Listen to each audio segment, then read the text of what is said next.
Hello friends, मैं श्याम वर्मा एक बार आपका फिर से केमिकलपीडिया में स्वागत करता हूं। जैसा कि हम कल वाला वीडियो देख चुके हैं, कल में क्या इशू आ रहा था कि मैं 2-3 आवर्स से मैं वीडियो अपलोड कर रहा था क्योंकि वीडियो का साइज ज्यादा था, 1 GB के अप्रोक्सीमेट वीडियो था। तो टेलीग्राम पे वीडियो डायरेक्ट डालने पर कुछ दिक्कत आ रही थी। तो बाद में मैंने सोचा कि जिप फाइल में डाल के आप लोग उसको क्लिक किया करिए। उसके बाद एक्सट्रैक्ट करके ऑप्शन आएगा, आप अपने गैलरी में कहीं पे एक्सट्रैक्ट कर लिया करिए। पूरा वीडियो आप लोग को मिल जाएगा। ठीक, साथ में आपको मैंने पीडीएफ भी प्रोवाइड की थी कि उसमें जो फिगर थे वो आप बार बार देख के क्या उसके बारे में लिखे हुए हैं समझे। ठीक है, जितनी बार देखेंगे उतनी बार फायदा आप लोग को मिलेगा। कुछ चीजें जो लगता है आपको और चाहिए उसके बारे में, ठीक है, जो लास्ट वाली क्लास होगी उसमें हम लोग इंक्लूड कर लेंगे। तो आज का जो हमारा वीडियो होने वाला है वो होगा इंटरव्यू बेस्ड क्वेश्चन पे। मतलब बहुत ज्यादा फोकस तो वो लोग नहीं करेंगे, बट हम लोग अपनी तरफ से रेडी होकर चलेंगे कि इंटरव्यू में क्या क्या बेसिक क्वेश्चन वहां पूछे जा सकते हैं। कुछ हार्ड फास्ट रूल वाला बड़े क्वेश्चन नहीं पूछे जाएंगे, बहुत डीप क्वेश्चन नहीं पूछे जाएंगे। एकदम बेसिक बेसिक फर्स्ट, जैसे what in thermodynamics, heat transfer क्या है, difference between heat and mass क्या है, ऐसे टाइप के क्वेश्चन वहां रहेंगे। आज की वीडियो में बेसिक बेसिक सारी चीजें हो जाएंगी। कल का जो इंटरव्यू वीडियो होगा उसमें जितनी इंपॉर्टेंट चीजें हैं, जैसे जो हाईली इंपॉर्टेंट, जैसे पंप हो गया, बॉयलर हो गया, आपका डिस्टिलेशन कॉलम हो गया, वॉल्व्स हो गए, इस पे जितने क्वेश्चन बनेंगे वो क्वेश्चन कल वाले वीडियो में कवर कर लिया जाएगा, क्योंकि एक ही वीडियो में पॉसिबल नहीं है। ठीक है, तो इतनी चीजें हैं, आप लोग परेशान मत होया करिए। मैं आपसे ज्यादा परेशान हूँ कि आप लोग को कंटेंट कैसे देना है। मुझे पता है, कुछ भी आपको डाउट आए आप कमेंट में डालिए। कमेंट कल मैंने ऑफ इसलिए किया था कि उसका पर्पज इतना है कि आपको कुछ जेन्युइन प्रॉब्लम आ रही है तो आप कमेंट में डालें तो मैं रिप्लाई दूंगा। आप लोग बातें करना शुरू कर देंगे तो फिर इस ग्रुप का मतलब नहीं रह जाएगा ना। दूसरे बच्चे कमेंट करके बोल रहे हैं सर बहुत सारे मैसेज बार बार आ रहे हैं उस ग्रुप के, तो परेशानी हो रही है। तो ऐसा मत करिए, कुछ प्रॉब्लम आपको हो तो बिल्कुल उधर कमेंट कीजिए, नो प्रॉब्लम, अभी ग्रुप ओपन है। ठीक है, तो चलिए हम लोग शुरू करते हैं, देखते हैं कौन कौन से क्वेश्चन हम लोग को करने हैं। सारे क्वेश्चन एकदम बेसिक रहेंगे, आप लोग आराम से देखते हुए कर सकते हैं। चलिए शुरू करते हैं हम लोग। तो जैसा हम लोग जान रहे हैं, हम लोग किसके बारे में बात कर रहे हैं, इंडियन ऑयल के JA4 का स्किल टेस्ट के बारे में बात कर रहे हैं। तो एक वीडियो अपना ऑलरेडी कवर हो चुका है। दूसरा हमारा क्या होने वाला है, इंटरव्यू क्वेश्चन पे, कि अगर IOCL इंटरव्यू आपका लेती है तो उसमें किस किस टाइप के बेसिक क्वेश्चन वहां देखने को मिल सकते हैं। क्योंकि ऑलरेडी मैं आपको बता चुका हूँ, ग्रुप सी के जॉब में इंटरव्यू नहीं ली जा सकती, तो करेंगे भी तो वनली एक फॉर्मेलिटी टाइप का चीजें रहेंगी, क्योंकि मेन सिलेक्शन तो आपका ऑलरेडी रिटर्न बेस पे ही होना है। ठीक, तो शुरू करते हैं, हम लोग क्वेश्चन की तरफ से जाएंगे। तो हमारा दूसरा वीडियो है ये किसका है, इंटरव्यू क्वेश्चन का पार्ट 1। हो सकता है इसमें पार्ट 2 भी आ जाए या पार्ट 3 भी आ जाए, जैसे भी क्वेश्चन कवर होते हैं सारे क्वेश्चन मुझे आपको कवर करवाने ही करवाने हैं। पर ध्यान रखिएगा, हो सकता है पार्ट 2 आए, लेकिन पार्ट 3 से पहले स्किल टेस्ट के जो हमारे, जैसे इक्विपमेंट दिखा के पूछते हैं कि क्या क्या उसके पार्ट्स बताइए, देख के बताना, वो पहचानना होता है, तो वो भी हमें करना है उससे पहले, वो बहुत ज्यादा जरूरी है, क्योंकि स्किल टेस्ट हो सकता है ले सकता है। ठीक है, ठीक है, तो क्वेश्चन की तरफ अपने बढ़ते हैं, क्या क्या क्वेश्चन पूछे जा सकते हैं। तो पहला क्वेश्चन वो क्या पूछ सकते हैं, what is unit operation and unit process. ये तो ऐसा कोई एग्जाम नहीं होगा जहां पर इंटरव्यू में ये क्वेश्चन पूछे ना जाते हो कि बताइए यूनिट ऑपरेशन क्या है और यूनिट प्रोसेस क्या है। ये एज ए आपको केमिकल इंजीनियर ये बात तो बिल्कुल जुबान पे होनी चाहिए, और वो भी समझे हुए वे में, सिर्फ रट्टा नहीं मारना कि कैसे होती है। तो इसका आंसर आप उनको आराम से बोल सकते हैं कि सर यूनिट ऑपरेशन के बारे में, इसमें क्या इन्वॉल्व होता है, फिजिकल चेंज वन इन्वॉल्व होता है। मतलब बोल सकते हैं यूनिट ऑपरेशन ऐसा ऑपरेशन है जिसमें केवल फिजिकल चेंजिंग होती है, जबकि यूनिट प्रोसेस में हमारा क्या होता है, केमिकल रिएक्शन, मतलब इसमें केमिकल चेंजिंग इन्वॉल्व होती है। पूछेंगे अगर कुछ एग्जांपल दे दो, इसलिए मैं आपके लिए सीट भी लगा के आया हूँ कि अगर नेचर का पूछे वो, तो फिर इसमें यूनिट ऑपरेशन में फिजिकल चेंज होता है, बल्कि यूनिट प्रोसेस में हमारा केमिकल चेंज होता है, ये आपको पता है।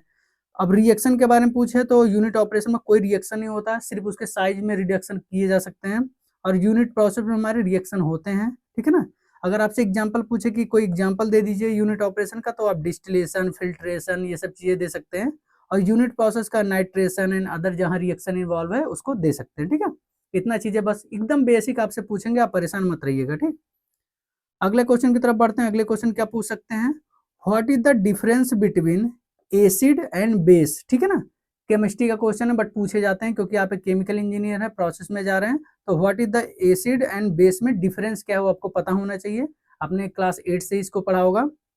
तो अगर उससे आपको सटीक आंसर देना रहेगा तो बोलिए sir acid is a substance, ऐसा सब्सटेंस है जो रिलीज करता है hydrogen ion when dissolve in water, जब इसको वाटर में डिजॉल्व किया जाता है एसिड को, तो वो हाइड्रोजन आयन को रिलीज करता है, H+ को रिलीज करता है। जबकि हमारा क्या है, कि जब हमारा बेस को वाटर में रिलीज किया जाता है तो क्या देता है हमारा OH, मतलब हाइड्रोक्साइड आयन देता है। ये आप उधर से बोल सकते हैं, एकदम सिंपल सा। इसमें भी एक पीपीटी आपको मैं दिया हूँ इसलिए क्योंकि इसमें बहुत सारे क्वेश्चन बनते हैं। ये चार्ट आप जरूर देख के जाइएगा कि यहाँ एसिड के बारे में बताया गया है, यहाँ बेस के बारे में बताया गया है। ठीक है, जो आयन प्रोड्यूस होता है एसिड में वो H+ आयन, जो बेस में होता है OH आयन, आपको पता है बचपन से। टेस्ट के बारे में देख लेते हैं। टेस्ट जो एसिड होता है वो सोर होता है और जो बेस होता है वो बिटर होता है। ठीक, इससे भी ज्यादा इंपॉर्टेंट हमारा पीएच वैल्यू है कि जो एसिड की पीएच वैल्यू होती है वो लेस देन हमारी कितनी होती है 7, और जो हमारा बेस होता है उसका पीएच वैल्यू कितनी होती है ग्रेटर देन 7। ये आपको ध्यान रखना है, ये पूछे जाते हैं आपसे। ठीक है, बाकी अगर एग्जाम्पल कोई पूछता है तो अगर एसिड पूछता है तो H+ आयन होते हैं तो हाइड्रोजन क्लोराइड आप बोल सकते हैं, सल्फ्यूरिक एसिड बोल सकते हैं, और बेस में NaOH और KOH दोनों बोल सकते हैं। ठीक, मैं आपको ज्यादा डिटेल में इसलिए इतना डिटेल में इसलिए बता रहा हूँ कि आप पढ़े रहेंगे तो वहां अगर कुछ क्वेश्चन घुमा के भी आपसे पूछता है तो आप नर्वस नहीं होंगे, आराम से बता सकते हैं। इंटरव्यू में मैं पहले आपको बोला था कि फॉर्मल ड्रेस में ही जाइएगा। अगर गलती से उन्होंने इंटरव्यू ले लिया तो जींस पैंट टी शर्ट में पहनने की जरूरत नहीं है, इंप्रेशन खराब जाएगा। फॉर्मल में जाइएगा, घबराइएगा मत। इंटरव्यू के टाइम में हो सकता है 3-4 मेंबर्स हों और आप अकेले हों, पहले इंटरव्यू नहीं दिए हों, फिर भी परेशान मत होइएगा। वो लोग पहले आपको कंफर्टेबल करेंगे इजीली क्वेश्चन पूछ के। उसके बाद जब लगेगा आप कंफर्टेबल हो गए तभी आपसे फुल फ्लैज में वो आएंगे। ठीक है, तो पेशेंस बनाइएगा। जो चीज आपको नहीं आता हो सिंपल बोल दीजिएगा, सर मैं इसके बारे में अभी नहीं जानता, आगे पढ़ लूंगा, ऐसे करके। ठीक है, चलिए अगले क्वेश्चन देखते हैं क्या है। What is the difference between a strong acid and weak acid? मतलब अगर पूछे कि स्ट्रॉन्ग एसिड किसे कहेंगे और वीक एसिड किसे कहेंगे, क्या डिफरेंस है दोनों में, वो आपको बताना रहेगा। तो आप यहाँ से बता सकते हैं कि जो a strong acid completely dissociate into ion in water, मतलब जो कंटिन्यूअस जो होता है कि जो आयन होता है उसको वाटर में डिजोल्व हो जाता है। जो स्ट्रॉन्ग एसिड होता है, जो वीक एसिड होता है वो क्या होता है पार्सली डिसोसिएट होता है, मतलब पूरा उसमें डिजोल्व नहीं हो पाता। ये आपको ध्यान में रखना है। ठीक, बढ़ते हैं अगले क्वेश्चन की तरफ। अगला क्वेश्चन क्या यहाँ बोल सकता है, why is pH control important in chemical industry? Chemical industry में हम पीएच को कंट्रोल क्यों करते हैं वो आपको पूछ सकते हैं। ठीक है ना, तो हम लोग को क्या जवाब इसके बारे में देना है यहाँ पे। PH control is essential because many chemical reaction, क्यों इंपॉर्टेंट है, क्योंकि बहुत सारे chemical reaction, corrosion rate, biological process and product quality pH पे डिपेंड करती है। अगर सपोज करो पीएच ज्यादा हो गया तो कोरोजन रेट बढ़ जाएगा, रिएक्शन में हो सकता है दूसरा प्रोडक्ट फॉर्म होना शुरू हो जाए, क्वालिटी कम होने लगे। ठीक है ना, तो इसलिए एसेंशियल इसको बोला गया, जरूरी बोला गया है पीएच को, क्योंकि पीएच मेंटेन अगर नहीं रखेंगे तो हमारा प्रोडक्ट या तो एसिड साइड में चला जाएगा या बेस साइड में चला जाएगा, जिससे बहुत सारे प्रॉब्लम होंगे। जैसे कोरोजन बढ़ सकता है, रिएक्शन पे इफेक्ट हो सकता है, कुछ बायोलॉजिकल रिएक्शन हो सकती है। ठीक है, इसको अवॉइड करने के लिए हम पीएच को मेंटेन रखते हैं इंडस्ट्री में। बढ़ते हैं अगले क्वेश्चन की तरफ। अगला क्वेश्चन क्या बात कर रहा है, what is the difference between absolute pressure, gauge pressure and vacuum pressure? सारे एग्जाम में ये प्रेशर तो पूछे ही जाते हैं क्योंकि बच्चे इसमें कंफ्यूज होते हैं। तो सिंपल सा मैं आपको एक फार्मूला यहाँ पर दे रहा हूँ, आप ध्यान रखिएगा इसको। एक समझ जाएंगे तो दूसरा ऑटोमेटिक। जब आपसे एब्सोल्यूट पूछे, मतलब कोई भी चीज एब्सोल्यूट कब होती है, जब उसमें एटमॉस्फेरिक प्रेशर में गेज प्रेशर, मतलब उस इक्विपमेंट का प्रेशर भी ऐड कर दिया जाता है, तो एब्सोल्यूट प्रेशर ये बन जाता है। ये फार्मूला आपको याद रखना है।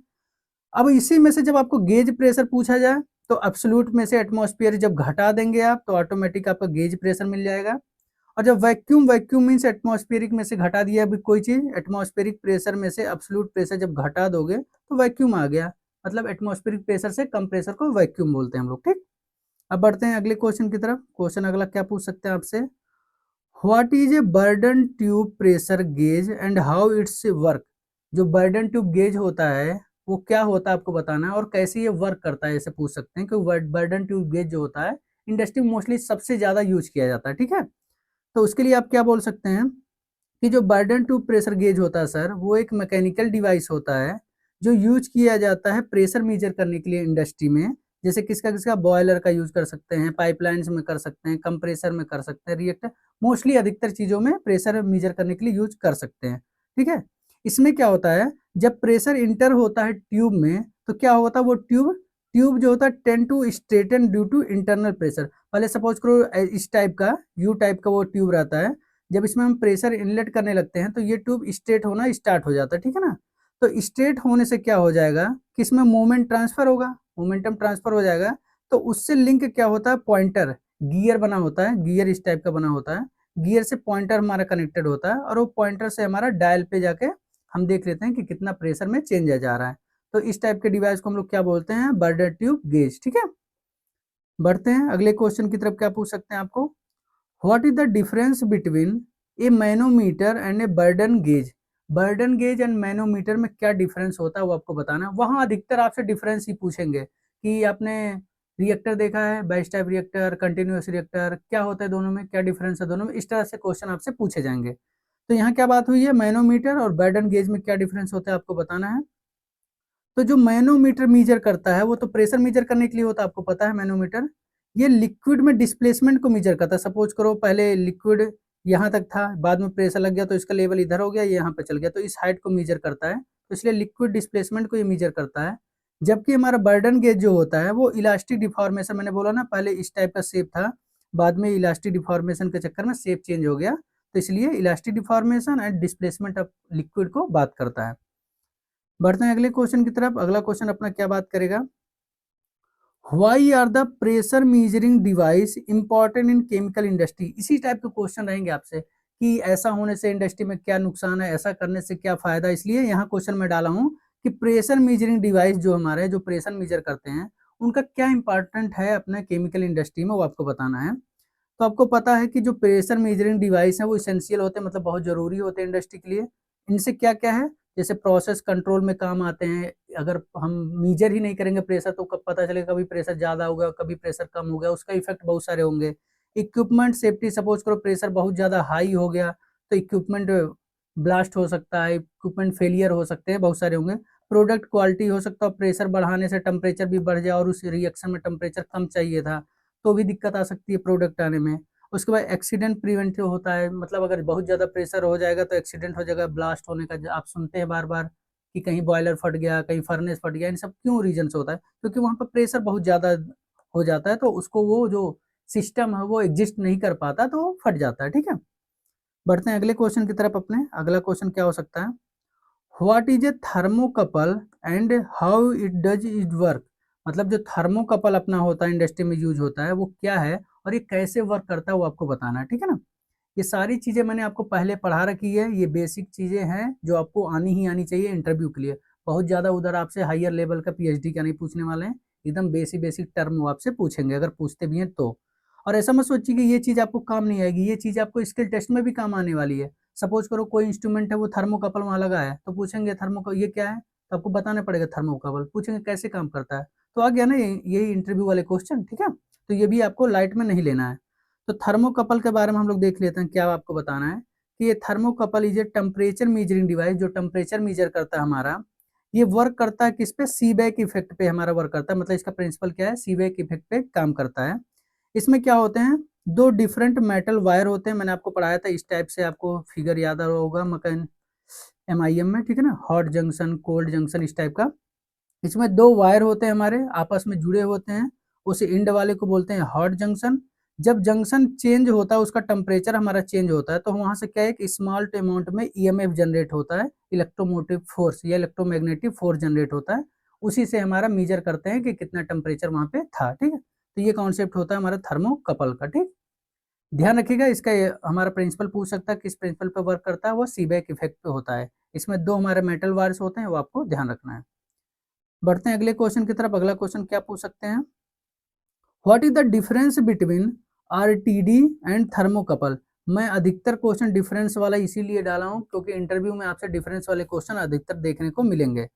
तो आरटीडी एंड थर्मोकपल में क्या डिफरेंस है, पहले ही आपको पता है, दोनों टेम्परेचर मेजरिंग डिवाइस हैं। तो देखते हैं क्या आंसर आप वहां दे सकते हैं कि सर जो आरटीडी होता है, जो रजिस्टेंट टेम्परेचर डिटेक्टर होता है, वो क्या मेजर करता है, टेम्परेचर मेजर करता है। वो भी कैसे, चेंज इन रजिस्टेंस, जब रजिस्टेंस में चेंज होता है उसके अकॉर्डिंग टेम्परेचर बताता है कि इतना टेम्परेचर था यहाँ का। जबकि हमारा जो थर्मोकपल होता है वो क्या, वोल्टेज जनरेट होने से टेम्परेचर को मेजर करता है। पहले वोल्टेज इतना था, पहले बाद में वोल्टेज इतना हो गया, तो इसके बेस पे वो कैलकुलेट किया होता है, कैलिब्रेटेड होता है कि कितना टेम्परेचर में चेंजेस आए हैं। ठीक है, तो इसलिए आपको ध्यान रखना आरटीडी हमारा किस में चेंज आने से, रजिस्टेंस में, और जो थर्मोकपल है वोल्टेज में। ये चीज आपको ध्यान रखनी है। ठीक, बढ़ते हैं अगले क्वेश्चन की तरफ। इसमें चाहे तो आप थोड़ा सा पीपीटी में लगाएं, इसको भी देख सकते हैं कि एक्यूरेसी के मामले में हमारा जो आरटीडी होता है वो हाई होता है compare to thermocouple, thermocouple moderate होता है। जो प्रिंसिपल बात करते हैं आरटीडी का, हमारा चेंज इन रेजिस्टेंस होता है, मैंने पहले बताया, और जबकि थर्मोकपल सीबेक इफेक्ट पे अपना काम करता है। कॉस्ट उतना जानने की जरूरत नहीं है, रिस्पॉन्स की उतना आपको जरूरत नहीं है। टेम्परेचर रेंज आप जान सकते हैं कि आरटीडी का रेंज मीडियम रेंज होता है, जबकि थर्मोकपल हाई टेम्परेचर मेजर करने के लिए हमारा यूज किया जाता है। ये आपको ध्यान में रखना है। ये पीपीटी आपको जैसे वीडियो अपलोड होगा उसके तुरंत बाद मैं ग्रुप में ही डाल देता हूँ, जैसे कल डाला था, उससे आप सारे क्वेश्चन फिर से देख लीजिएगा। What is temperature measurement important in chemical industry? क्यों केमिकल इंडस्ट्री में हम टेम्परेचर ही मेजर कर रहे हैं, क्या जरूरत है क्या उसकी, ऐसा पूछ सकते हैं। हम लोग क्या होता है ना, कॉलेज में थ्योरेटिकल चीजें बहुत ज्यादा पढ़ते हैं, पढ़ते पढ़ते, लेकिन जब इंटरव्यू में वही पूछे जाते हैं ना, तो एकदम बेसिक क्वेश्चन में भी हम डाउट में आ जाते हैं। तो फिर इंटरव्यूअर को लगता है कि ये पूरे 3 साल 4 साल पढ़ के डिप्लोमा बीटेक करके अगर इसको हीट ट्रांसफर की डिफिनेशन या हीट ट्रांसफर मुझे नहीं समझा पा रहा है, तो मीन से क्या है इसके पढ़ने का, ठीक है। तो इसलिए बेसिक चीजें वहाँ हमेशा पूछी जाती है इंटरव्यू में कि लड़का कितना बेसिक कॉन्सेप्ट क्लियर है, ठीक। तो इधर देख लेते हैं हम लोग क्या इधर बात हुई है, टेम्परेचर मेजरमेंट जो है उसके लिए बात हो रही है। तो क्या हो सकता है, आपको पता ही है ना कि temperature is one of the most important process parameter. सबसे ज्यादा इंपॉर्टेंट प्रोसेस पैरामीटर होता है टेम्परेचर किसी भी केमिकल इंडस्ट्री में, क्योंकि जो रिएक्शन रेट होता है, प्रोडक्ट क्वालिटी होता है, सेफ्टी होती है, सब मोस्टली डिपेंडेंट किससे होती है, टेम्परेचर कंट्रोल से। सपोज करो टेम्परेचर हमारा बढ़ गया, तो हो सकता है किसी रिएक्शन के लिए टेम्परेचर कम चाहिए था, तब तो रिएक्शन खराब हो जाएगी, मतलब प्रोडक्ट खराब हो जाएगा, उस प्रोडक्ट की क्वालिटी खराब हो जाएगी। और ज़्यादा कहीं पर टेम्परेचर बढ़ेगा मीन्स साथ में उसके प्रेशर भी बढ़ेगा, साथ में प्रेशर बढ़ेगा तो कोई भी सिस्टम होगा उसमें क्रैकिंग और ब्लास्ट होने के चांस आ जाएंगे। तो इसलिए टेम्परेचर मेजरमेंट बहुत ज़रूरी है इंडस्ट्री में। अब बढ़ते हैं अगले क्वेश्चन की तरफ। अगला क्वेश्चन अपना क्या बात कर रहा है, what is a pyrometer and where it is use? Pyrometer क्या है और हम कहाँ उसका यूज करते हैं वो आपको बताना है। ये सब MIM के क्वेश्चन है, जितने इंस्ट्रूमेंट के देखने को आपको मिलना है। तो पायरोमीटर के बारे में हम लोग देख लेते हैं क्या है, कि जो पायरोमीटर होता है वो एक non contact temperature measurement device है। मतलब ऐसा डिवाइस, मतलब हमारा सपोज करो इस सिस्टम का हमें मेजर करना टेम्परेचर, तो हम लोग क्या करते हैं नॉर्मली ऐसे थर्मोकपल या कुछ यहाँ आरटीडी टच कर देते हैं, तो उससे हमें टेम्परेचर मेजर होता है। बट ये नॉन कॉन्टेक्ट, सपोज करो इसका करना है तो हम ऐसे दूर से ही लगा देंगे, यहाँ से टेम्परेचर मेजर कर लेता है। बट कंडीशन क्या है कि वेरी हाई टेम्परेचर को मेजर करने के लिए यूज किया जाता है। जहाँ बहुत ज़्यादा टेम्परेचर होता है वहाँ इसको यूज करते हैं। कैसे? क्योंकि वो सिस्टम हमारा जो होता है हॉट सिस्टम, वो रेडिएशन को इमिट करता है, उसी रेडिएशन को ये सेंस करके पायरोमीटर टेम्परेचर को बताता है, ठीक है ना। बढ़ते हैं अगले क्वेश्चन की तरफ। अगला क्वेश्चन अपना क्या बात कर रहा है, what is A site glass level indicator and how does it work? Industry में साइट ग्लास लेवल इंडिकेटर क्या होता है और क्यों यूज किया जाता है वो आपके बारे में बताना है उसके। तो जो साइट ग्लास होता है, आपको पता है नाम से ही क्या होता है कि सपोज करो ये कोई सिस्टम है, इसका लेवल हमें देखना कि कितना लेवल है, तो यहाँ पे एक ग्लास लगा दी जाती है, ट्रांसपेरेंट ग्लास। उसके थ्रू हम बाहर से ही देख सकते हैं बिना किसी अदर इक्विपमेंट के कितना लेवल है इस सिस्टम का, ठीक है। वो यहाँ बताया गया होगा कि sight glass level indicator is a simple device used to visually observe the liquid level inside the tank और वेसल। किसी भी टैंक या वेसल के इनसाइड का लेवल देखने के लिए वो भी विजुअली अपने आंख से इसका यूज किया जाता है। इसमें क्या होता है, ट्रांसपेरेंट ग्लास ट्यूब लगी होती है, ठीक है ना, टैंक से कनेक्ट होती है, जो मैंने आपको ऑलरेडी बताया। बढ़ते हैं अगले क्वेश्चन की तरफ। अगला क्वेश्चन अपना क्या बात कर रहा है, how does a float type liquid level measurement device work? जो हमारे पता है फ्लोट टाइप लिक्विड मेजर करने के लिए होता है, लेवल मेजर करने के लिए फ्लोट टाइप, वो डिवाइस कैसे वर्क करता है वो आपको बताना है, ठीक है। तो इसका आंसर आप क्या दे सकते हैं कि जो sir float type level measurement device है वो किसके बेस पे काम करता है, वो बायोन्सी फोर्स के, मतलब उत्प्लावन बल के प्रिंसिपल पे अपना काम करता है। इसमें क्या होता है कि जो फ्लोट होता है इनिशियल में रेस्ट कंडीशन, मतलब स्थिर कंडीशन में होता है लिक्विड के सरफेस पे। सपोज करो ये लिक्विड इतना भरा हुआ है, इनिशियल में ये फ्लोट ऐसे रहेगा, जैसे लेवल कम होगा ये नीचे आ जाएगा, जैसे लेवल ज्यादा होगा ये ऊपर चला जाएगा। यहाँ लिखा होगा लिक्विड सरफेस पे रेस्ट पे होता है चाहे मूव करता है जब वाटर लेवल हमारा कम या ज्यादा होता है, ठीक। तो लेवल कम होगा तो फ्लोट भी नीचे आएगा, लेवल ज्यादा होगा तो आप अपने घर के टैंक पे देखे होंगे जिसमें पानी भरा जाता है, तो उस पे एक ऐसी टाइप का देखे होंगे बॉल टाइप का रखा होगा, उसी को फ्लोट टाइप लेवल इंडिकेटर हम लोग बोलते हैं, ठीक है। बढ़ते हैं अगले क्वेश्चन की तरफ। अगला क्वेश्चन अपना क्या है, what is screening and how does it differ from filtration? ठीक है ना, मतलब स्क्रीनिंग के बारे में आपको पता होना चाहिए और फिल्ट्रेशन के बारे में पता होना चाहिए, तभी आंसर आप दे सकते हैं, ठीक है। तो देख लेते हैं हम लोग क्या आंसर देंगे उनके सामने, कि सर जो स्क्रीनिंग होती है वो मैकेनिकल सेपरेशन प्रोसेस है, मतलब एक मैकेनिकल टाइप का है, इसमें कोई केमिकल चेंज नहीं हो रही है। इसका यूज कहाँ करते हैं? सेपरेट करने के लिए। किसको? Solid particle based on size, मतलब सॉलिड पार्टिकल को उनके साइज, मान लो कोई 2 mm का है, कोई 10 mm का है, और इनको सेपरेट करना है तो हम उसमें स्क्रीनिंग प्रोसेस को यूज करते हैं। उसमें क्या ऐड करके इसको अलग करते हैं? स्क्रीन या मेश, मैंने आपको पता, मतलब जाली टाइप का ऐसे लगा होगा, इसमें मल्टीपल होल्स रहते हैं, इसी को स्क्रीन या मेश बोलते हैं। तो स्क्रीनिंग में हम स्क्रीन या मेश करके साइज को सेपरेट करते हैं। जबकि फिल्ट्रेशन में क्या होता है? Separate solid from fluid using a porous medium. किसी भी लिक्विड से सॉलिड को सेपरेट करने के लिए एक पोरस मीडियम का हम यूज करते हैं, इसलिए फिल्ट्रेशन। सबसे पहले ये तो हमारा सॉलिड के लिए हो गया, ये हमारा लिक्विड उसके लिए हो गया, ठीक है ना। लिक्विड में से सॉलिड अलग करते हैं, इसमें सॉलिड में से सॉलिड को अलग करते हैं, ठीक। बढ़ते हैं अगले क्वेश्चन की तरफ। अगला क्वेश्चन देख लेते हैं हम लोग क्या बात कर रहा है। What is the working principle of A cyclone separator? Cyclone separator आपने इंडस्ट्री में देखा होगा, तो वो पूछ रहा है कि उसका वर्किंग प्रिंसिपल क्या होता है, वो आपको बताना है, ठीक है ना। तो देखते हैं क्या आंसर आप देंगे वहां पे।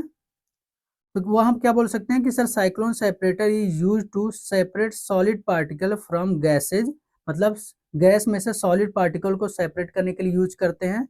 किसके द्वारा? सेंट्रीफ्यूगल फोर्स के द्वारा। मतलब हम सेंट्रीफ्यूगल फोर्स लगाएंगे, सब आप बचपन से पढ़ते आएंगे, जब कोई सर्कुलर बॉडी मूव करता है उसमें सेंट्रीफ्यूगल फोर्स की डायरेक्शन आउटसाइड की तरफ होती है, ठीक है ना।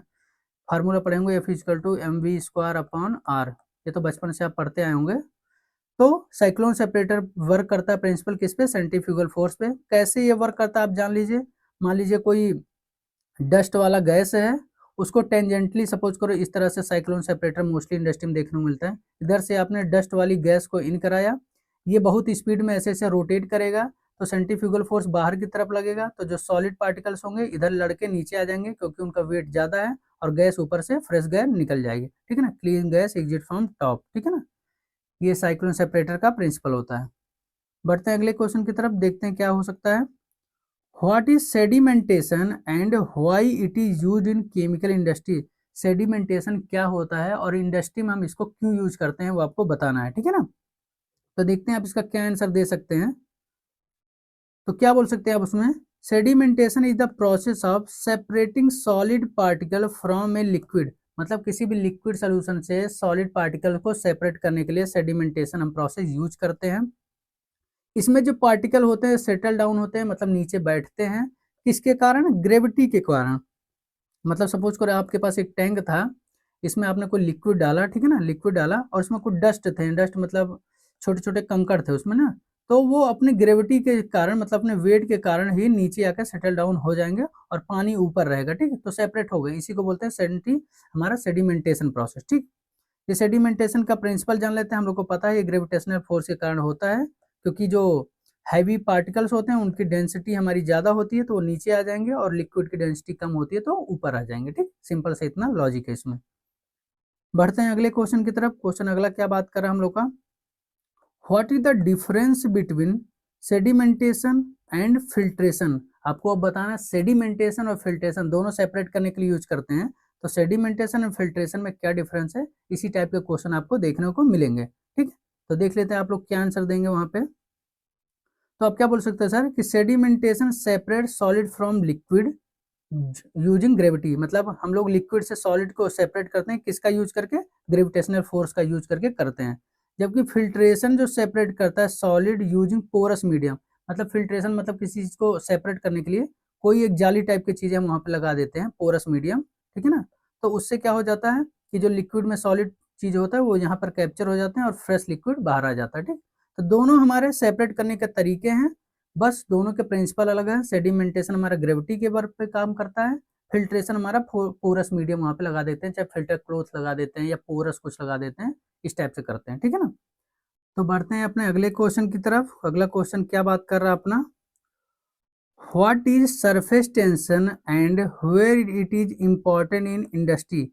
सरफेस टेंशन क्या होता है और इंडस्ट्री में इसका कहाँ यूज किया जाता है, वो आपको बताना है इसके बारे में। सरफेस टेंशन आपने क्लास 8-9 से ही पढ़ना स्टार्ट कर दिया है, और इसके बारे में क्वेश्चन पूछे ही जाते हैं इंडस्ट्री में, ठीक है। तो आप इसमें क्या बता सकते हैं वहां पर कि सरफेस टेंशन प्रॉपर्टी है किसी भी लिक्विड की जो उसके सरफेस पे इंटरमॉलिक्यूलर अट्रैक्शन के कारण लगती है, आपको पता है, पढ़ सकते हैं आपको कि property of the liquid surface due to intermolecular attraction, मतलब ये लिक्विड की सरफेस पे उनको अपनी तरफ आकर्षित करने की कोशिश करता है। अगर नॉर्मल सरफेस ऐसे है तो उसको इस तरह से करने की कोशिश करता है ये, ठीक है ना, अपनी प्रीवियस पोजीशन में लाने की कोशिश करता है। फार्मूला आप पढ़ सकेंगे, sigma equal to F upon L, force upon length आपको बारे में यहाँ बताया जाता है, ठीक है। बढ़ते हैं अगले क्वेश्चन की तरफ। अगला क्या बात करता है, what is the difference between Newtonian and non Newtonian fluid, ठीक है ना, डिफरेंस क्या है न्यूटेनियन फ्लूइड और नॉन न्यूटेनियन फ्लूइड के बारे में आपको बताना है, ठीक है। तो देखते हैं हम लोग क्या वहाँ आंसर दे सकते हैं कि जो सर न्यूटेनियन फ्लूइड होता है वो न्यूटन्स लॉ ऑफ विस्कोसिटी को फॉलो करता है, ओबे मतलब फॉलो करता है, जबकि नॉन न्यूटेनियन फ्लूइड उसको फॉलो नहीं करता, ये आपको बताना है, ठीक है ना। एक चार्ट मैंने आपको प्रोवाइड किया है कि जो न्यूटेनियन फ्लूइड और नॉन न्यूटेनियन फ्लूइड होते हैं उनकी विस्कोसिटी क्या होती है, न्यूटेनियन की कांस्टेंट होती है, जबकि नॉन न्यूटेनियन की चेंज होती है फोर्स के अकॉर्डिंग, ठीक है।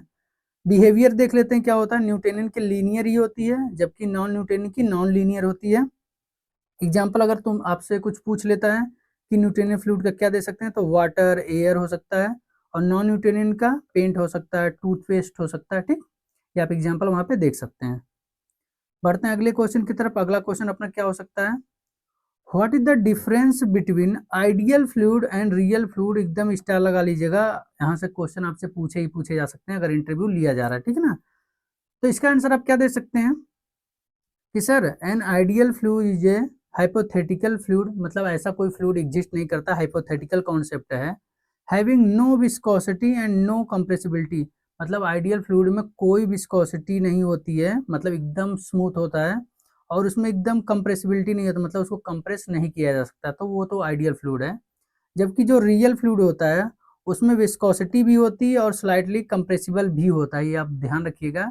मतलब सिंपल चीज़ है, आइडियल चीज़ को एग्जिस्ट करता नहीं, वो एक आइडियल मान लिया गया कि यही 100% सही है, बट उसको सब लोग रीच करने की कोशिश करते हैं, उतना हो नहीं पाते हैं, वो हमारा रियल होता है जो रीच करने की कोशिश करता है, ठीक है ना।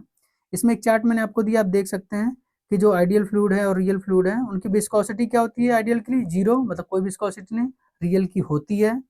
कंप्रेसिबिलिटी इनकम्प्रेसिबल, मतलब वो कंप्रेस नहीं किया जा सकता, और जो रियल है वो स्लाइटली कंप्रेसिबल हो सकता है। फ्रिक्शन लॉस, मतलब रियल में जो आइडियल में कोई फ्रिक्शन लॉस नहीं होता, बिल्कुल कोई भी, और जबकि इसमें तो प्रेजेंट रहेगा ही, जो रियल चीज है उसमें कुछ तो कमियां रहेंगी, ठीक है। एग्जिस्टेंस के बारे में ये आपको पूछने की जरूरत नहीं है, आज सब चीजें नहीं पूछी जाएंगी आपसे। बढ़ते हैं अगले क्वेश्चन की तरफ, ठीक है। What is the difference between compressible and incompressible fluid, compressible fluid किसे बोलते हैं और इनकम्प्रेसिबल फ्लूइड किसे बोलते हैं, ये आपको बताना है, ठीक है ना। तो देखते हैं हम लोग क्या आंसर वहां दे सकते हैं एग्जामिनर के सामने। वहां दे सकते हैं आप लोग कि कंप्रेसिबल फ्लूइड चेंज दियर वॉल्यूम स्पेसिफिकली अंडर प्रेशर, मतलब जब हम किसी फ्लूइड को प्रेशराइज करेंगे तो उसको वॉल्यूम में चेंज देखने को मिलेगा, तो वो हो जाएगा कंप्रेसिबल फ्लूइड। जबकि इनकम्प्रेसिबल फ्लूइड में वेरी लिटिल चेंज, मतलब ना के बराबर वॉल्यूम में चेंज होता है, मतलब वॉल्यूम में ना के बराबर चेंज हो तो उसे बोलते हैं इनकम्प्रेसिबल, और वॉल्यूम पहले इतना था घट के इतना ही आ गया तो उसे बोलेंगे कंप्रेसिबल फ्लूइड, ठीक है ना। मतलब डेंसिटी में भी चेंज आता है, वॉल्यूम में भी चेंज आता है, ठीक है ना, दोनों में आप बोल सकते हैं, ठीक। बढ़ते हैं अगले क्वेश्चन की तरफ। अगला क्वेश्चन क्या बात कर रहा है, what is an ideal plastic fluid and where it is used, आपको ध्यान रखना है ये एक न्यू टर्म है, आइडियल प्लास्टिक फ्लूइड, आपने बहुत कम बार सुना होगा, बट इंटरव्यू में ये क्वेश्चन पूछे जाते हैं यहाँ से, ठीक है ना। तो इसका आप आंसर क्या दे सकते हैं कि सर एक ideal plastic fluid behave like a rigid body, मतलब एक ब्लॉक की तरह बिहेव करता है, until a certain shear stress is apply, जब तक कुछ उस पर शियर स्ट्रेस अप्लाई नहीं किया जाता तब तक, ठीक है। After that it flow like a fluid, जैसे उसमें एक शियर स्ट्रेस अप्लाई आप स्मॉल कर देंगे, ठीक है ना, शियर स्ट्रेस आप अप्लाई कर देंगे, उसके बाद वो जस्ट लाइक ए फ्लूइड की तरह फ्लो होना स्टार्ट कर देगा, और जो ये हमने स्ट्रेस प्रोवाइड किया, जो शियर स्ट्रेस प्रोवाइड किया, उसी मिनिमम स्ट्रेस को बोलते हैं हम लोग यील्ड स्ट्रेस, ठीक है ना, यील्ड स्ट्रेस उसको बोलते हैं। तो इनिशियल में वो रिजिड बॉडी की तरह बिहेव करेगा, जैसे उसमें शियर स्ट्रेस थोड़ा हमने लगा दिया तो वो फ्लूइड की तरह, जैसे लिक्विड एंड गैस की तरह फ्लो होना स्टार्ट कर देगा। बढ़ते हैं अगले क्वेश्चन की तरफ। अगला क्वेश्चन अपना क्या हो सकता है, what is the continuity equation for the incompressible fluid flow, continuity equation के बारे में आपको बताना है, बहुत ही इंपॉर्टेंट इक्वेशन है हमारा, वो भी ध्यान रखना किसके बारे में, इनकम्प्रेसिबल फ्लूइड के लिए, मतलब सिंपल सी बात किसके लिए बात कर रहा है, लिक्विड के लिए, ठीक है ना। तो बताइए क्या बता सकते हो उसमें कंटिन्यूटी में, क्योंकि continuity equation state that mass flow rate remain constant through out the pipeline. पूरे पाइपलाइन के फ्लो में पूरी जगह मास फ्लो रेट जो अपना होता है वो कांस्टेंट रहेगा, ये बात करता है, ठीक है ना। इसका फार्मूला हम लोग बचपन से पढ़ते आ रहे हैं, A1V1 इक्वल टू A2V2, ठीक है ना। ये तो आप लोग बचपन से पढ़ते आ रहे होंगे, जहाँ A क्या हमारा क्रॉस सेक्शनल एरिया है और V क्या हमारी फ्लूइड वेलोसिटी होती है, ठीक है ना। बढ़ते हैं अगले क्वेश्चन की तरफ। अगला क्या बात कर रहा है, what is Bernoulli equation and what are it industrial application. जितना भी स्टार लगाना हो लगा लीजिए। अगर आपसे थ्योरेटिकल क्वेश्चन पूछे जा रहे हैं फ्लूइड मैकेनिक्स से तो ऐसा हो ही नहीं सकता कि बर्नौली थ्योरम की चर्चा ना हो, ठीक है ना। तो बर्नौली थ्योरम को आपको बचपन से पढ़ते आ रहे हैं कि इसमें क्या बात होती है, कंजर्वेशन ऑफ एनर्जी की। और वो भी कौन कौन से कंजर्वेशन ऑफ एनर्जी की, प्रेशर एनर्जी, काइनेटिक एनर्जी, उसके बाद पोटेंशियल एनर्जी। ये तीनों का जो सम हमारा होगा वो क्या होगा, कांस्टेंट होगा। ये तो आप बचपन से पढ़ते आ रहे हैं। यहाँ वो चीजें देखने को मिलेगी, P upon rho g plus V square upon 2G plus Z equal to constant. ये इसका एक्सपेंडेड फार्मूला है, ठीक है। अब इसका इंडस्ट्रियल एप्लीकेशन कहाँ है, इतनी जगह है कि आप उतना लोग जगह याद भी नहीं रख सकते, बट वो सिस्टम मैंने दिया है जो आपने देखा होगा, ठीक है। जैसे वेंचुरी मीटर आपने पढ़ा है, वहां भी यूज होता है, ऑरिफिस में भी यूज होता है, पाइप में फ्लो हो रहा है कुछ चीज उसमें भी यूज होता है, पंपिंग सिस्टम होता है उसमें भी यूज होता है। तो बर्नौली तो मोस्टली हर जगह फ्लूइड मैकेनिक्स में यूज देखने को मिलता है जहां पर फ्लूइड फ्लो होता है, ठीक। बढ़ते हैं अगले क्वेश्चन, क्या पूछा जा सकता है आपसे, what is Reynolds number and why it is important in fluid flow. जितना स्टार लगाना हो उतना स्टार लगा लीजिए रेनॉल्ड नंबर पे, ये तो पूछा जाता ही हर जगह, ठीक है ना। तो आप लोग क्या वहां पे जवाब देंगे कि सर जो रेनॉल्ड्स नंबर होता है वो एक डायमेंशनल नंबर है, मतलब इसका कोई डायमेंशन नहीं होता है।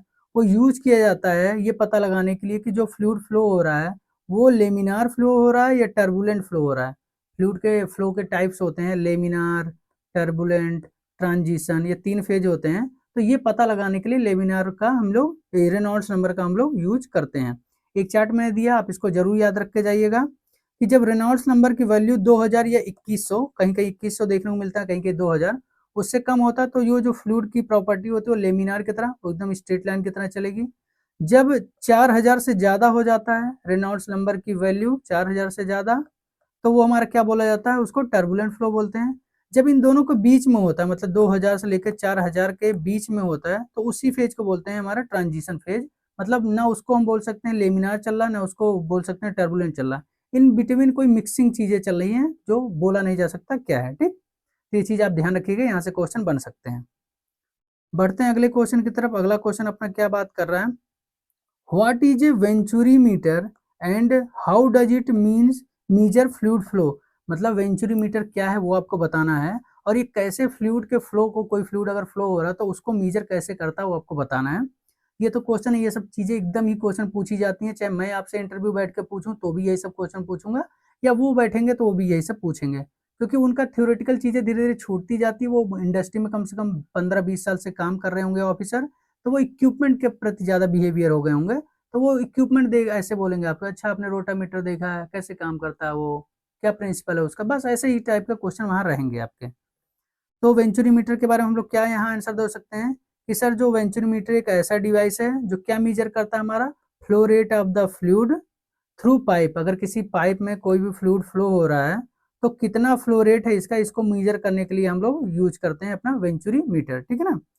अब इसके कंस्ट्रक्शन में क्या क्या चीजें यूज होती हैं मैं पहले आपको बता दिया हूँ। इस टाइप का एक फिगर रहेगा हमारे पास, ठीक है ना। इसमें 3 सेक्शन पाए जाते हैं, 1, 2 और 1, 3। इस सेक्शन को बोलते हैं कंस्ट्रक्शन, ठीक है ना। दूसरे को इसको बोलते हैं कन्वर्जिंग सेक्शन, दूसरे को बोलते हैं थ्रोट, और तीसरे को बोलते हैं डाइवर्जिंग सेक्शन, ठीक है ना। तो इस तरीके से 3 सेक्शन उसमें पाए जाते हैं। ये किस प्रिंसिपल पर वर्क करता है, हमारे बर्नौली थ्योरम पे ये हमारा वर्क करता है, ठीक है। बढ़ते हैं अगले क्वेश्चन की तरफ। अगला क्वेश्चन हमारा क्या बात कर रहा है, what is a rotameter and where it is used. Industry में रोटामीटर क्या है और क्यों यूज किया जाता है और कहाँ यूज किया जाता है उसके बारे में आपसे पूछा जा सकता है। तो क्या हम लोग आंसर वहां दे सकते हैं, क्या दे सकते हैं कि सर रोटामीटर एक variable area flow measuring device है। ये यहाँ का सबसे इंपॉर्टेंट पॉइंट्स है। ये बाकी सब वेरिएबल एरिया नहीं, वेरिएबल हाइट है, ये वेरिएबल एरिया है, तो आपको ध्यान रखना, ठीक है। ये भी हमारा गैस का फ्लो रेट या लिक्विड का फ्लो रेट मेजर करने के लिए यूज किया जाता है। इसमें क्या क्या चीजें यूज की जाती हैं, एक टेपर्ड ट्यूब्स होती है जो वर्टिकल होती है, आपको पता है इसका इसी तरह से अपना फिगर देखने को मिलता है। इसमें एक फ्लोट हमारा होता है, इधर से फ्लूइड आएगा, इधर से फ्लोट मूव करेगा इधर ऊपर नीचे और इधर से लिक्विड निकल जाएगा। तो इसका वर्किंग प्रिंसिपल क्या है कि फ्लूइड फ्लो करता है अपवर्ड, मैंने बोला इस टाइप का है तो फ्लूइड फ्लो किया हुआ अपवर्ड। उसके बाद थ्रोट राइज करेगा, जो इसमें फ्लोट रखा होगा वो राइज करना स्टार्ट करेगा। और कब तक राइज करेगा? जब तक जो उत्प्लावन बल लग रहा है और इसका ग्रेविटी फोर्स और इसका वेट के कारण जब दोनों बैलेंस हो जाते हैं वहां वो फ्लोट रुक जाता है। उस समय जो लेवल दिखाता है उसी लेवल को हम लोग फ्लो रेट मेजर करते हैं, ठीक है ना। बढ़ते हैं अगले क्वेश्चन की तरफ। अगला क्वेश्चन हमारा क्या बात कर रहा है, why are steam ejector commonly used in industry. Industry में स्टीम इजेक्टर, अगर आपने रिफाइनरी देखा हो, फर्टिलाइजर देखा होगा, तो मोस्टली जगह पे हमारा स्टीम इजेक्टर यूज किया जाता है। तो क्यों यूज किया जाता है उसके बारे में आपको बताना है। तो इसका जो सही आंसर हो जाएगा वो आपको क्या बता सकते हैं वहाँ पे कि सर जो स्टीम इजेक्टर होता है वो वाइडली यूज इसलिए किया जाता है क्योंकि इसका मेन काम क्या होता है, effective of vacuum generation. Vacuum generate करने के लिए इसको यूज किया जाता है। वैक्यूम जनरेट करने के लिए हमारे दो पर्पज, दो तरीके हैं। एक तो या तो वैक्यूम पंप हम लगा लें या वैक्यूम इजेक्टर लगा लें, ठीक है ना।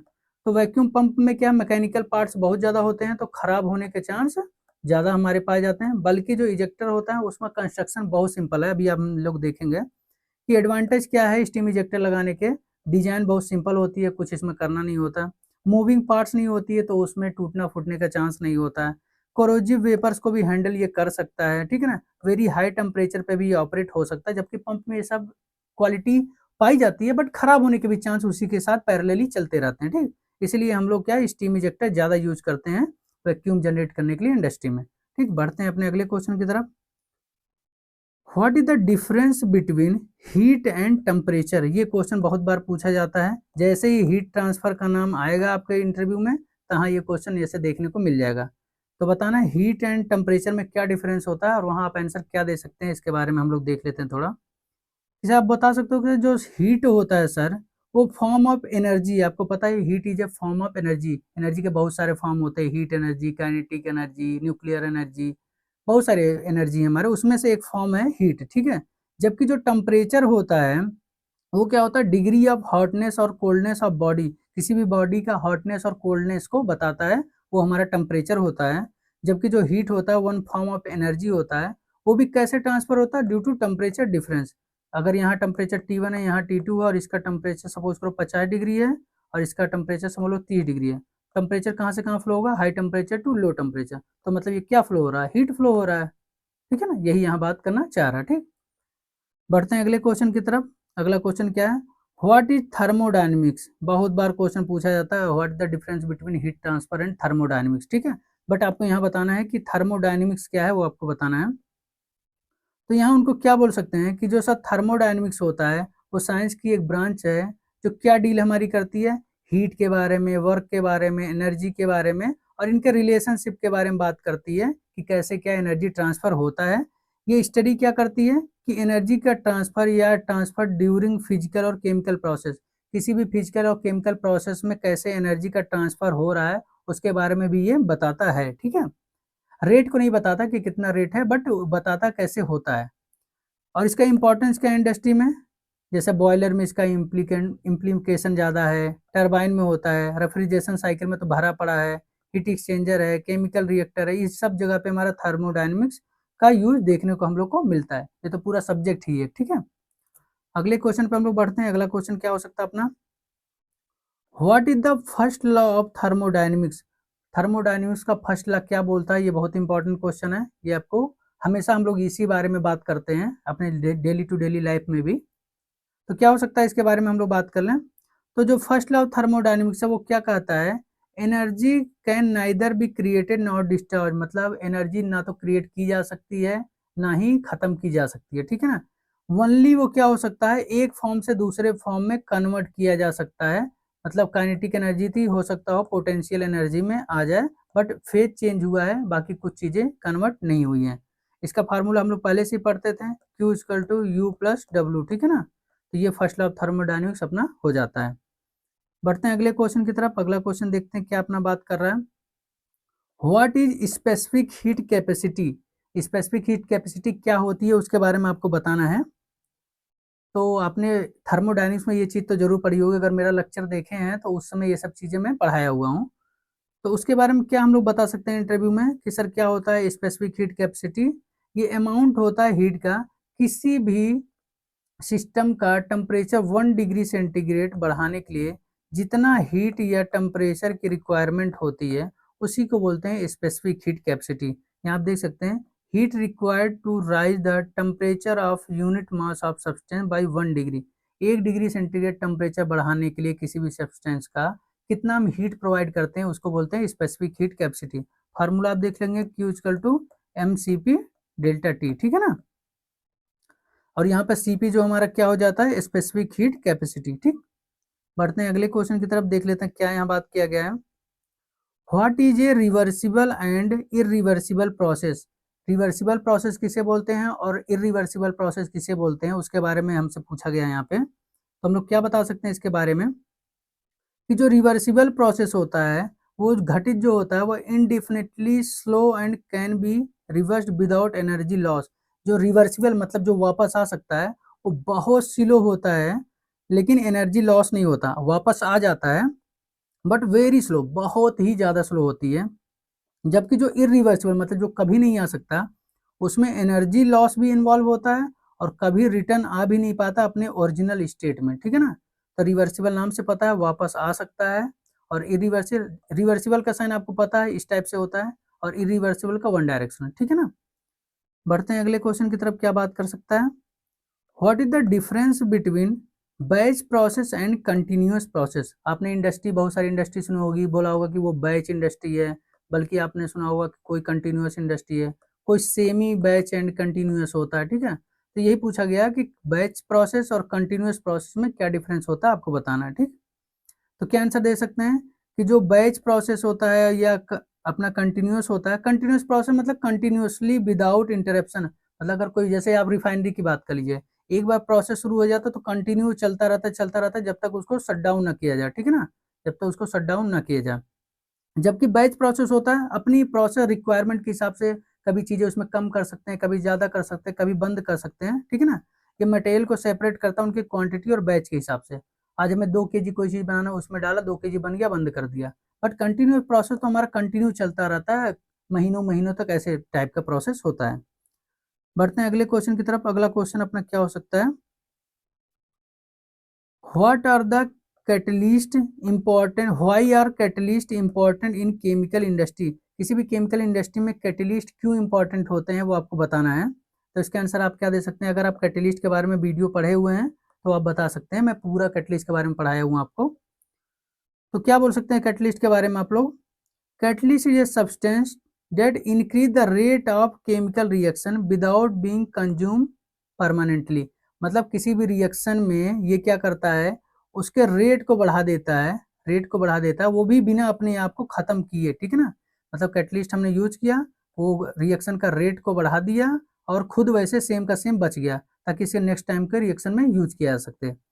इसका जो फंक्शन हमारा कहाँ का यूज होता है, मतलब क्या फंक्शन है, इंक्रीज रिएक्शन स्पीड, स्पीड बढ़ा देता है, reduce energy consumption, energy consumption को कम कर देता है, यील्ड को बढ़ा देता है और सेलेक्टिविटी को हमारा बढ़ा देता है, ठीक है ना। बढ़ते हैं अगले क्वेश्चन की तरफ और शायद आज का लास्ट क्वेश्चन होगा। और जो क्वेश्चन बचे होंगे, जितने इंपॉर्टेंट और क्वेश्चन है जैसे इक्विपमेंट से रिलेटेड, वो क्वेश्चन आपको कल मिल जाएगा, कल मिल जाएगी, यस कल वो क्वेश्चन आपको मिल जाएगा। What is corrosion and how can it be prevented? अगर किसी भी इंडस्ट्री में कोई इक्विपमेंट में कोरोजन है तो क्या उसको कोरोजन क्यों है और उसको कैसे रोका जा सकता है, उसके बारे में आपको बताना है। तो हम लोग क्या इसके बारे में बता सकते हैं कि कोरोजन जो होता है और वो जो हमारा होता है ग्रेजुअली डिस्ट्रक्शन होता है, मतलब किसी चीज को खराब करने वाली सिचुएशन होती है, जैसे किसी मेटल में ड्यू टू केमिकल या इलेक्ट्रोकेमिकल रिएक्शन विद इन्वायरमेंट। ये क्या करता है, कोई भी केमिकल इन्वायरमेंट से रिएक्ट करके अगर कोई मेटल्स है उसे खराब करना स्टार्ट कर देता है, जिसे जंग लगना बोलते हैं ना। ये खराब डिस्ट्रक्चर करने लगता है, मतलब अगर कोई स्ट्रक्चर प्रॉपर है तो उसको काटने लगता है धीरे धीरे और बाद में एक समय के बाद ये ब्रेक हो जाएगा। तो इसका कॉमन कॉज क्या, मतलब किस कारण से कोरोजन देखने को मिलता है, मॉइस्चर के कारण, एसिड कहीं उस बार बार यूज हो रहा है, सॉल्टी इन्वायरमेंट है उसके कारण ऐसा हो सकता है। कैसे रोका जा सकता है इसको, कैसे रोक सकते हैं, पेंटिंग करके उस पे, देखते हैं घरों पे हम लोग पेंटिंग करते हैं अपने इक्विपमेंट पे, या उसको कोटिंग करके, या हमारा कैथोडिक जो प्रोटेक्शन होता है उसको यूज करके, या ऐसा मेटल ही सेलेक्ट करें जैसे एसएस स्टेनलेस स्टील यूज कर रहे हैं 304 306L, ठीक है ना। इस तरह से यूज कर लेंगे तो कोरोजन नहीं लगेगा। और कोरोजन इनहिबिटर लगा देते हैं ताकि कोरोजन लगे ही ना, तो भी हम लोग ये काम कर सकते हैं, ठीक है ना। तो शायद ये आज का लास्ट क्वेश्चन था। हाँ बिल्कुल आज का लास्ट क्वेश्चन है। तो इतना वेट करने के लिए थैंक यू। अगर आपको कुछ इसमें डाउट आ रहा हो तो आप पूछ लीजिएगा कि यहाँ दिक्कत आ रही है। बाकी जितने और क्वेश्चन है, पंप है, बॉयलर है, फर्नेस है, रिएक्टर्स हैं, और जितने इंपॉर्टेंट चीज़ें हैं सब्जेक्ट्स के, मास ट्रांसफर की कुछ और चीज़ें हैं, केमिकल टेक्नोलॉजी से रिलेटेड कुछ और चीज़ें हैं, वो कल वाले वीडियो में मैं इन्वॉल्व कर दूंगा, उसकी टेंशन नहीं लेना है। एक ही वीडियो में सारा चीज़ कवर नहीं हो सकता, वो भी आप जानते हैं, ठीक है। क्योंकि वीडियो लेंथ हो जा रही है तो अपलोड उतना नहीं हो पा रहा है। तो कोई भी डाउट आ रहा हो, आप टेलीग्राम ग्रुप है अपना, जेन्युइन अगर कोई क्वेश्चन है तो वहाँ पे डाल दीजिएगा, मैं बिल्कुल रिप्लाई करने की कोशिश करूँगा। तो मिलते हैं आपको नेक्स्ट वीडियो में कल के। Thank you.